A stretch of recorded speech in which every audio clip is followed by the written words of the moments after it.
Honorable members, order. Switch on the microphone.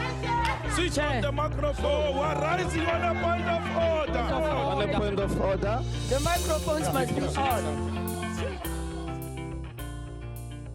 Welcome to Politics Unmuted, where our microphones are never muted and we turn up the volume on all things political. I'm Qaanitah Hunter, the politics editor of News 24. I'm Lizeka Tandwa, the political reporter at News 24. I'm Pieter du Toit, the assistant editor for In-Depth News. Coming up in today's show, we'll start off with a discussion on COVID-19 and where we are. We see the resurgence of infections and hotspots emanating in different parts of the country. We want to obviously not talk about the ANC in this podcast, but we have to.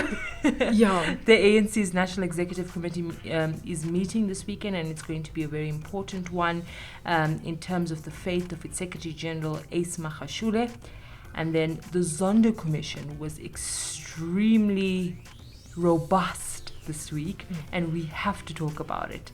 Pieter, are you scared about the resurgence of COVID-19 now going to the festive? I am, Qaanitah. I think everyone is looking forward to a break. It's been a difficult year personally for everyone. I think it's been a year in which our freedoms have been curtailed because of a pandemic. You know, we've been under pressure in our work lives, our personal lives, and I think everyone is looking forward to a December that we can take down a notch. But now we're seeing the resurgence in the Eastern Cape.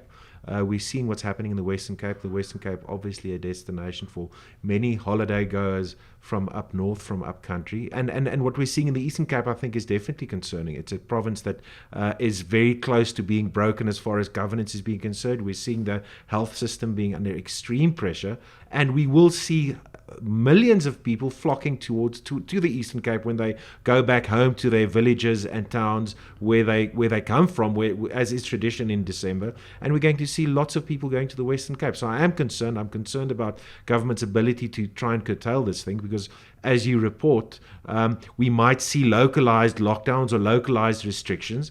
Government has spoken about a differentiated approach in the beginning of the year. They weren't able to do that, and I don't believe that they have the ability to do that now. So I'm very concerned, for the country and for myself personally. Your team has been doing some clever things around, just looking at the data and looking at trends. Yes. What are you seeing? Qaanitah, it's very concerning that we are struggling to get reliable data from government. I think, if we come to the end of the year and when we look back at the end of the year, there were definite bright spots in the beginning from government as far as managing this pandemic and being as transparent as possible is concerned. But that changed. And we are now at a point where we are struggling to get reliable figures from the Department of Health. We are struggling to get reliable figures from the Gauteng Department of Health. But which the means Gauteng Health Department is a mess. Which means we don't we can't accurately say what's going on. Yeah. At News 24, our mission from the beginning of the pandemic was to report as accurately as possible as we can on the data. So we're not getting the data. So is Gauteng worse than the Eastern Cape? Is it worse than the Western Cape? We simply don't know. The erratic nature of the national reporting as well that we've seen emerge over the last 3 to 4 weeks is a problem too. So where 5 months ago we could accurately report on events and predict and enlighten our readers about their personal lives, what they should and should not do, it's very difficult. So I am concerned. Transparency is an issue, and I hope that the Minister of Health and the new the new Ministerial Advisory Committee, which we have not seen, incidentally, steps up to the plate and talks to South Africans, because pretty soon everyone's going to disperse all over the country. Christmas might be one big super spreader event. Liz, you are one of those people that are trekking back to the Eastern Cape, aren't you? Yeah, it breaks my heart when I hear Pieter talk about my home province and the decaying health system, and which is accurate, and the realities of the Eastern Cape. I mean, you remember you sent us to the Eastern Cape just as it was surging a couple of months ago, and it was clear that it wasn't going to go away, that the Eastern Cape is not properly equipped to deal with the... But they had time from then till now. They did. They had time, but the issue is that it's inherent decay of the health system. It's always been one of the departments that has really been forgotten by the provincial leadership. And it shows now how critical the health sector is in the Eastern Cape and how much it has been left to ruin. And unfortunately, we also have a province which is facing a drought. We have a province which is impoverished, and majority of the people there live in villages, are not Dependent on grants. Yes, dependent on grants, not well informed. So it pains me. I mean, I have been debating whether I should send my child back home during this time. It's really going to be quite a nightmare to hear about, because you hear about how many people are dying every day, and those people are very close to you, and I don't see anything changing anytime soon. I think people are, suddenly, and I'm seeing it in my own circles and own environment, people are suddenly reconsidering their December plans, should we all not rather stay at home? Should we not, almost go into self-quarantine? And I hate to be this person, because from the very start of the pandemic, I sort of approached my analysis to be, it's about saving lives and not the economy, because there's no economy without humans. But when you hear the horror stories, and when you hear cabinet ministers who can often just, sell you ice cream in winter and spin things, when they can't spin what the outlook looks like and what the economy actually looks like, and when they are saying there is no way we can shut down, for example, bars wholesale as much as we need to, because there is nothing left. There's no room to maneuver. And when I hear that, there's like a shiver that goes down my back to think that, I mean, this is not even about people getting December bonuses. This is about people just having food to eat in December. This is not even the celebration. This is not even about a Christmas. And you hear the tourism minister, who's just in earnest waiting for people to, and almost trying to beg people not to cancel their holidays. But at the same time, you hear the health minister who's saying, this is a crisis that we. It's a catch-22 situation. And it's really, really heartbreaking. I do think government took its foot off the pedal once we went to lockdown level 2 and 1.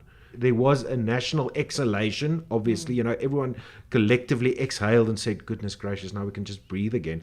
But what happened was, I think we went back to our normal ways of living. But how do you police bad behavior? What government, and it's easy in hindsight, but was government efficient enough in its communication, its grand communication strategy in that period to emphasize and to press upon people's bleeding hearts that, look, we aren't out of the woods yet.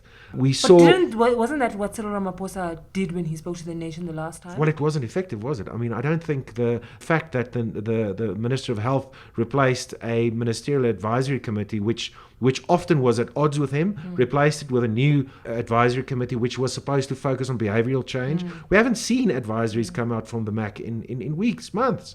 We haven't seen the minister communicate and say, look, South Africans, we understand that we are now in lockdown 2 and 1. We're trying to normalise as far as we can, but it is still dangerous, and this is what the effect could be. So, we're probably going to write books about this year in future, but where we are now, there's deep concern, I think, amongst all South Africans, and I do think that if you can limit your movement, and it might be rich coming from me because I'm still uncertain what I'm going to do, but, things are uncertain, and there are deep concerns. The other considerations, besides what affects us middle class people, perhaps, is there's considerations around funerals, for example. There's considerations around the initiation season.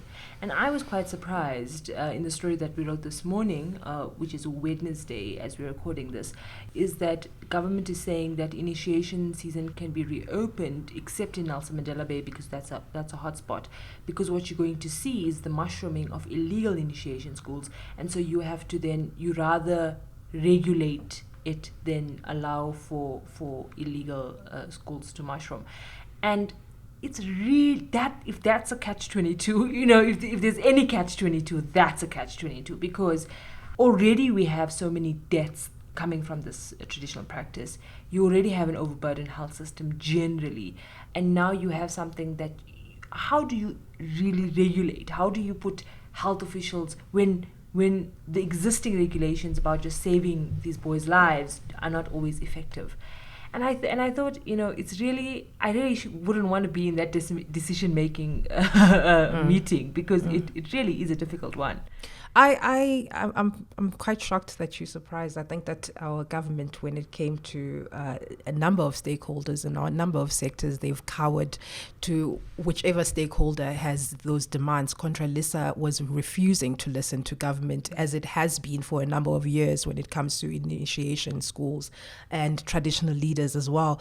And I think it's a matter of playing politics at this point, because I don't see how the mushrooming of these schools, it's nothing new. These schools have been mushrooming. It's not like this is something new. But I think when you add laws in that, you know that the laws become sort of like a deterrent of some sort. I do think that, like the taxi associations, like the churches, even though that they're mindful that there's risk there, but they're also mindful of the impact that those particular stakeholders like churches and taxis and traditional leaders, the kind of power that they wield. I am very skeptical and I'm very critical of government in how it cowered the demands of Contralisa. And so now what? What do? You have regionalized, localized restrictions. So Nelson Mandela Bay, for example, can't buy alcohol Friday to Sunday. The garden, which it will. Well. Let's be honest. It will. I don't see anything changing in these areas. In the Eastern Cape, if you remember, during level 4 or level 5 lockdown, there was a huge issue in the Eastern Cape of people not abiding by the lockdown.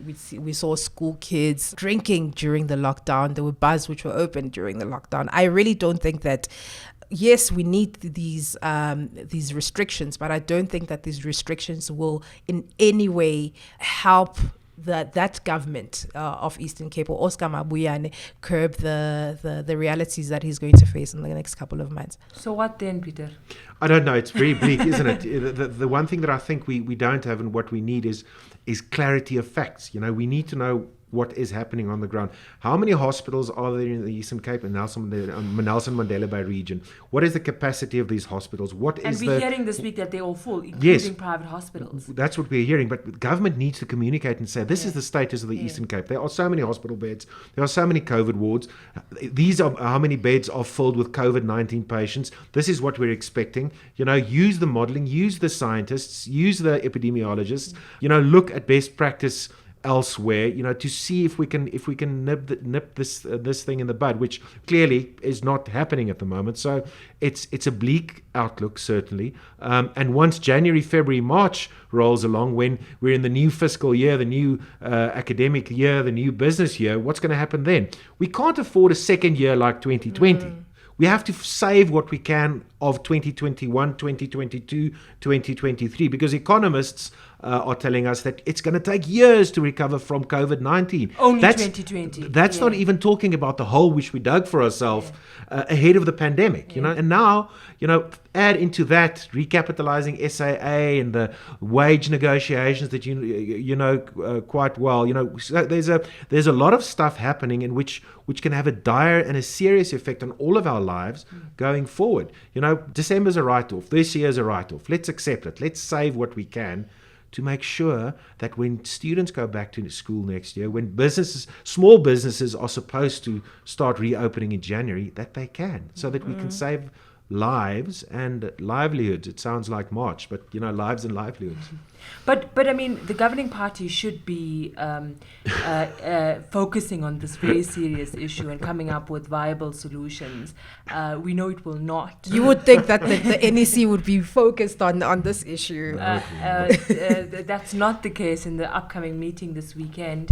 Liz, we know the National Executive Committee of the ANC is meeting, and it is going to focus on something very inward-looking, and that is, again, the debate around its step-aside policy.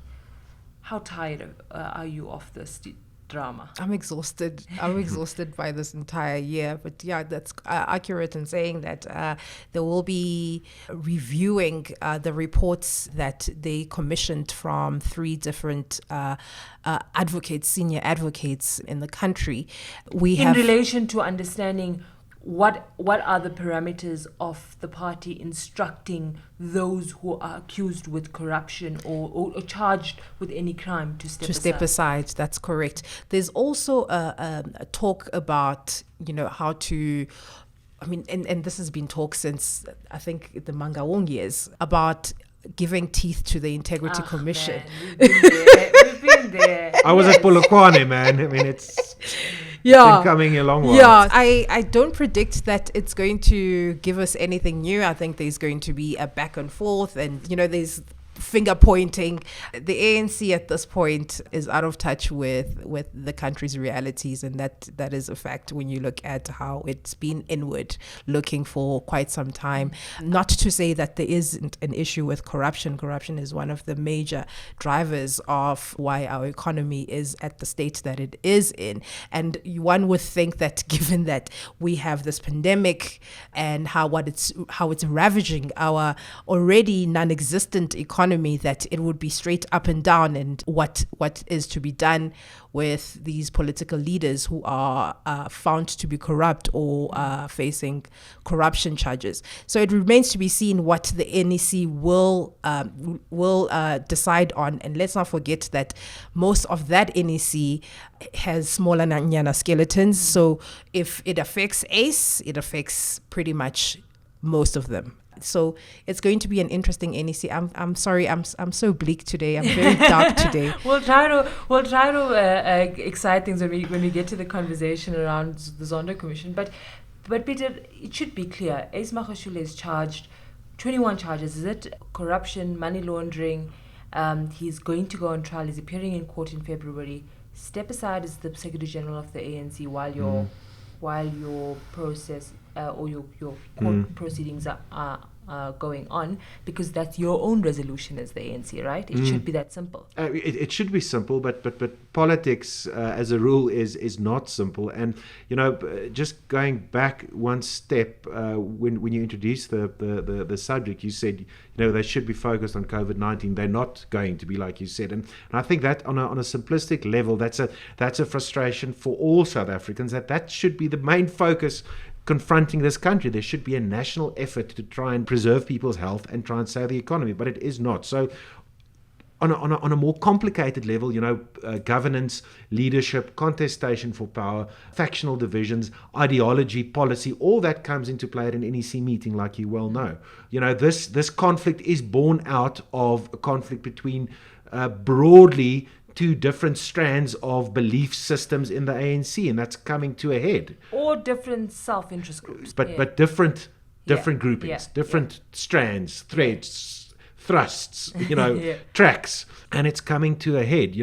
Someone during the course of last week wrote that the ANC has become a party of inaction, and there needs, it's all good and well to hear people in the ANC say there needs to be some action now, but if nothing ever happens, many South Africans don't believe what the ANC tells them, and don't believe what people in the party who are against corruption say when they say they're going to tackle the big issue of Ace Magashule now. So, Qaanitah, I'd be very surprised if you guys go to a press conference on Monday where they explain Ace Magashule's decision to voluntarily step aside.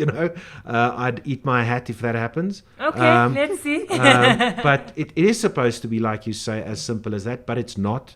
It's about vested interests. It's about access to power. It's about positioning yourself ahead of 2022, where we've got the National General Council next year, which is going to give us an indication what might happen later on. So it's all about rallying your forces.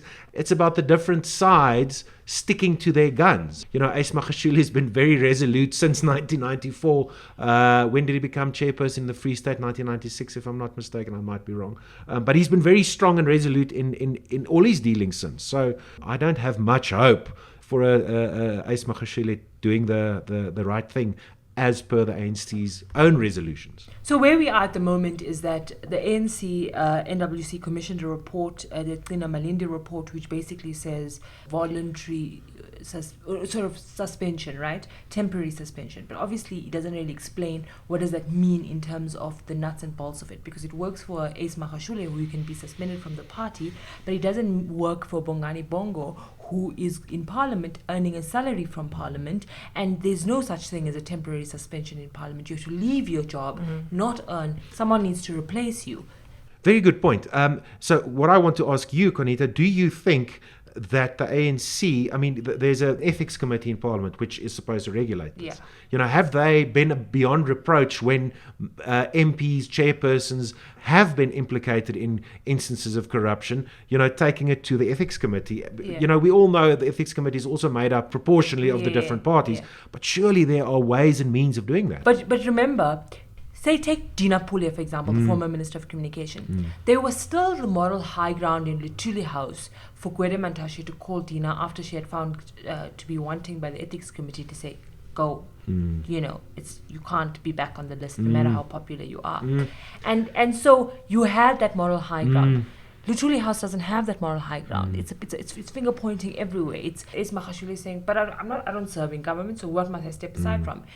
Him effectively saying, if the ANC wants a person who's corrupt to lead me, then, you know, why are you guys wanting? This is our problem. And again, we have to listen when they talk, you know. I think Cyril Ramaphosa, the president, and his deputy, David Mabuza, have both said it on record that this NEC, the ANC must be given space, this NEC will decide.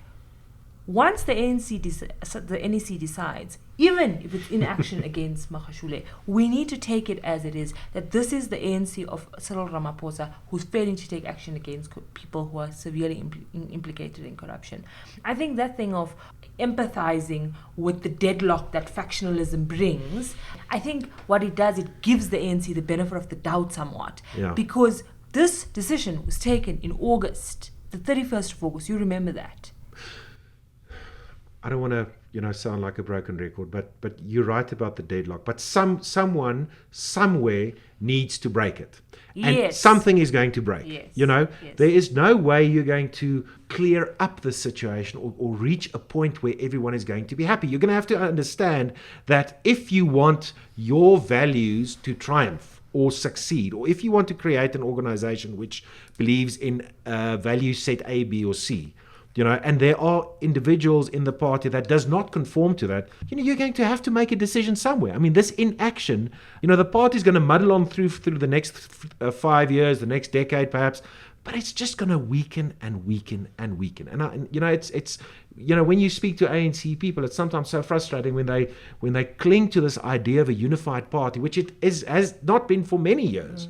You know, so if you want to break the deadlock, do it with conviction. But there's a clear lack of conviction amongst, you know, if you look at Cyril Ramaphosa, there's a lack of conviction, I would argue, in his inaction in his own party. We do know that, you know, the margin at Nasrec was slim. It's, you know, we understand all that.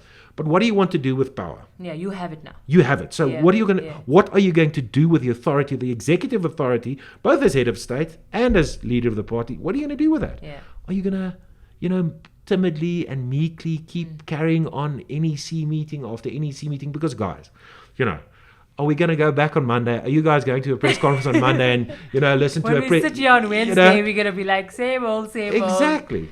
Yeah. But I mean, without ending completely on a bleak note, there was a exciting moment, I think, but maybe exciting is not the right word to describe what happened on the Zondo Commission on Monday. Actually, quite bizarre. My job is also not to accept instructions from you, Advocate Mpofu. Do you have or do you not have evidence that the public protector was involved in state capture? Hang on. Chairperson, let me make it absolutely clear that I am not on trial. It is Advocate Mpofu's client who must come and testify what he did at SARS, not me. Okay, let's take point, Chairperson. I'm appealing to you whether I must answer questions in relation to the public protector and whether that's the scope you intended. let's pause. Let's pause. Do you, Pravin Gordhan, have any evidence that Mr. Moyane was meeting with the Hawks every day? I'm asking this for the fourth time. Let me then repeat for your benefit. What is the word you use, Peter? dead catting. Dead catting. I love that word. So dead catting is what Boris Johnson does in the UK. Whenever he sits at a cabinet meeting and they're slamming him over Brexit, and his failure to enact Brexit, he comes up with something totally left field, and the argument goes that his one of his political advisors always tells him, just throw a dead cat on the dinner table and people stop talking about whatever they were, and they're going to talk about their dead cat in the middle of the table. So what happened at Zondo Commission on Monday? And I think that's what happened with the Zondo Commission on Monday. I think it's very difficult for Dali Mpofu to go to the commission and take Tom Moyane as his client and try to whitewash Tom Moyane. Tom Moyane is someone that has been found by numerous investigations to have been at the center of the destruction of SARS. And the Nugent report stands. It's not taken on review. We have the Nugent report that says Tom Moyane was central to this, right? And Mpofu's task was to try and attack Gordhan, obviously, to try and discredit him. Because Pravin Gordhan went to the State Capture Commission and led evidence against Moyane. Exactly. So it was a day filled with drama. Obviously it was a clash of egos. You've got this big, flamboyant, flashy advocate, enjoying his moment on television as he always does. And then this intransigent minister who always also tries, also enjoys his moment in the spotlight, enjoys projecting himself like he did. But I think we got bogged down in side issues. I think we got bogged down in sideshows. The one thing that people seem to forget is that Gordhan and a number of other people connected to SARS have gone under oath, both in court and at the Zondo Commission, and we've never seen anything from Tom Moyane. He's never put anything under oath. He's never testified in front of the Nugent Commission. He hasn't gone to the Zondo Commission. He lets other people do the dirty work for him. So unless we see Tom Moyane appear in front of the Zondo Commission, the other testimony will stand. What do you think?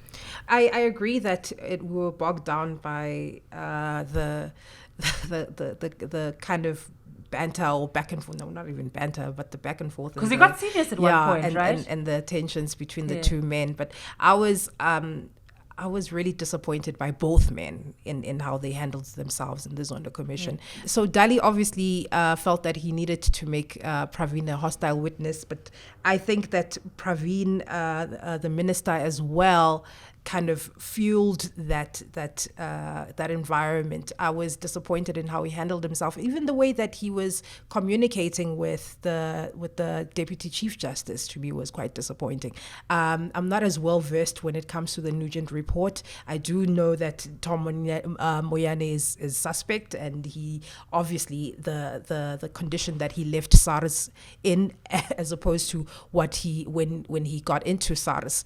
That's neither here nor there for me. For me, it was more about the two individuals and how they disrespected that commission. Yeah, because then at some point it's about, godlike complexes and you just a pharmacist, and it became all of that. It became all of these amazing Twitter sound bites, and not really going to the heart of the issue. And then you can also have, the reinventing of certain facts that are not true, really, just based on little tidbits that people hear and see on Twitter. But I do think that the Zondo Commission should not be allowed to degenerate like that. I think it has a very important role. I think it's racing against time. Looks like there's going to be an extension. But the DCJ should have taken charge. No, that's what I was going to ask you as we wrap up. What did you think? Was Zondo trying to just appease everyone? I think we should, first of all, I think let's give him as much credit as we can, because it is an enormous task just to get your head around all the testimony that he's heard up until now. To get your head around the phenomenon of state capture is a gargantuan task. So he was always up against it. But in this instance, as with when Jacob Zuma appeared in front of the commission last year in July, I think it was, he could have managed proceedings in a much tighter manner. Now, the exchange between Gordhan and Mpofu was supposed to happen within the scope, within a very limited scope. The parameters were set down last year. He set it down. But he allowed it to move beyond that scope. On both sides. And he should have brought everyone back and said, look, these are the issues at hand. This is what we're supposed to talk about. Let's get back to the issues at hand. And that did not. And once it degenerates 2 hours, 4 hours, 6 hours, those remarks that you refer to. Then, it lost shape. We never spoke to the substance of the issues at hand. And this is where we are, where it's a Twitter popularity contest. That's all we have for you today. From all of us at Politics Unmuted, thanks for listening. This episode was recorded by Shante Schatz. The music was courtesy of Getty Images and Epidemic Sound. If you enjoy this episode, please subscribe or follow the hashtag Politics Unmuted.